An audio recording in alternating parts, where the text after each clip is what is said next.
Hi friends, ಇದು ನೋಡಿ, ಇದು ಮೇಲ್ಗಡೆ ಟೆರೆಸ್ ಮೇಲೆ ಟ್ಯಾಂಕ್ ರೆಡಿ ಮಾಡಿ ವಾಟರ್ ಟ್ಯಾಂಕ್ ರೆಡಿ ಮಾಡ್ತಾಯಿದ್ದೀವಿ. 12/16 ಅಂತ ಬೀಮ್ ಬಾಟಮು ಎಲ್ಲ ರೆಡಿ ಮಾಡ್ಕೊಂಡು, beam bottom slide board ready ಮಾಡ್ಕೊಂಡಿರೋದು ಅರೇಂಜ್ ಮಾಡ್ತೀನಿ. ಕ್ಯಾಂಟಿಲಿವರ್ ಸ್ಲ್ಯಾಬು ಕ್ಯಾಂಟಿಲಿವರ್ ಬೀಮ್ ಬರುತ್ತದೆ, ಎಕ್ಸ್ಟೆಂಡ್ ಮಾಡಿರೋದು. ಇದೆಲ್ಲ ಬಾಟಮ್ ಎಲ್ಲ ಬರುತ್ತೆ. ಈ ಸೈಡೆಲ್ಲ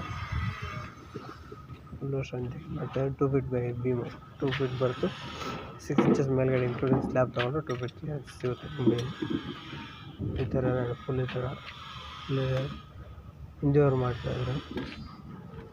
ಇನ್ನೂ ಒಂದು 2 ಡೇಸ್ ಇರುತ್ತೆ ಕೆಲಸ. ಇದೆ ಕಾಲಮ್ ಈ ಥರ 4 ಕಾಲಮ್ ಮೇಲೆ ಇಷ್ಟು ಎಕ್ಸ್ಟೆಂಡ್ ಮಾಡ್ಕೊಂಡಿದ್ವಿ ಮೇಲೆ ಅಂತ.